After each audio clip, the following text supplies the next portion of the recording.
Madam Chairman, the amendments that have been brought here in this bill are mostly innocent in nature and necessary.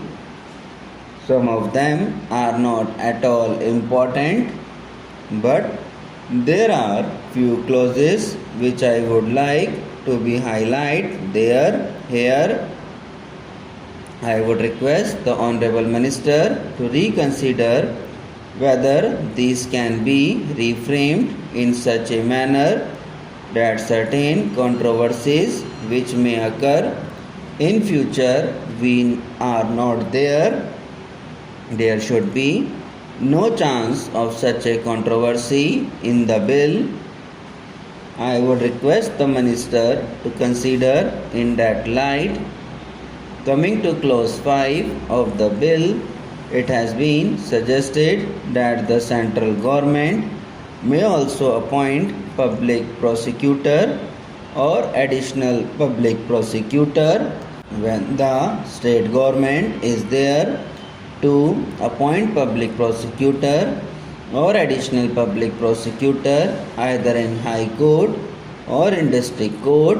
I think the central government not have taken that have also to appoint public prosecutor or additional prosecutor at the district level or even the high court. They could appoint them through the state machinery only.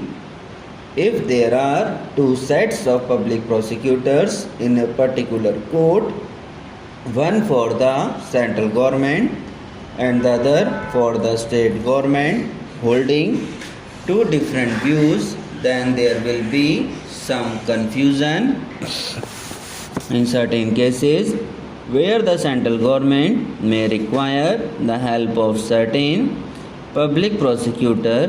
That appointment should go through the state machinery.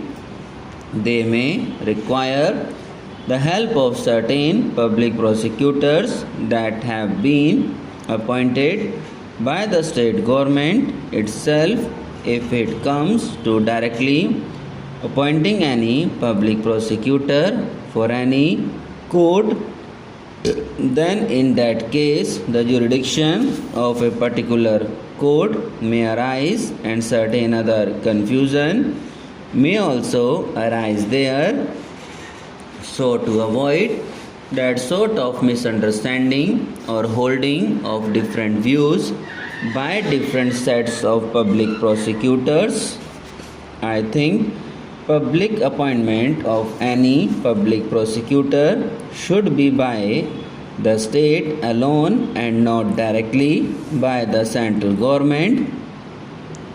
You will also find in subclause 5 of clause 8 that the public prosecutors in district levels should be appointed from the panel that is to be prepared by the district magistrate. In the case of state government, the public prosecutors should be appointed from amongst those in the panel and not from those whose names do not appear in the panel prepared by the authorities in accordance with the procedure laid down by the state government. In case of central government, there is no such obligation like the central state government for appointment of public prosecutor from the panel. The central government may appoint anybody from outside or inside the panel.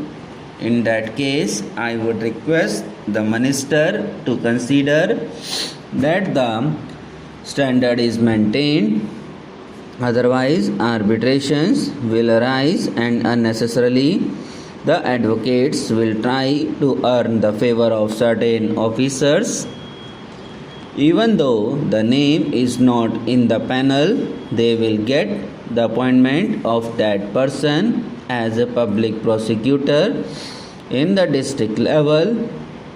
So the obligation should not be there in the case of central government Also to appoint the public prosecutor from amongst the names appearing in the panel and not from those outside the panel. Then I come to the provision regarding extension of the detention period of the under trial prisoner from 60 days to 90 days. This limit of 60 days of detention of the under trial prisoner has been brought in only after strenuous struggle and fight in the last Lok Sabha. The government was not initially willing to accept this limitation of the detention period of the under trial prisoner. Many honorable members fought for this, and then only the government came forward and agreed that there should be a certain limit of 60 days for the detention of the under trial prisoner. Now what is happening in this bill?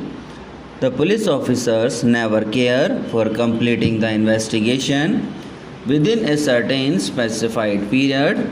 They go on getting extension of time for the detention of the accused in the court.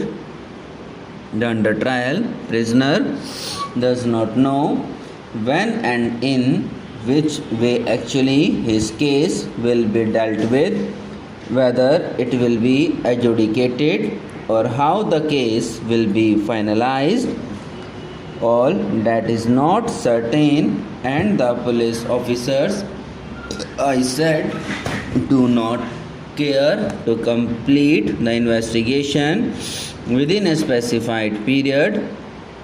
That is why in the last Lok Sabha, views were expressed that police officers should be called upon to complete the investigation within a particular and specified period. If you go on allowing them unlimited time, then in that case police officers will not exhibit responsibility and they will not behave in such a way as to fulfill their own obligations, and they will discharge their own responsibilities. That way, this will again give them a handle. So though I agree that in certain cases like murder or dacoity or some such offences where life imprisonment is prescribed, where this may be required in respect of other matters, the cases should be completed within 60 days duration.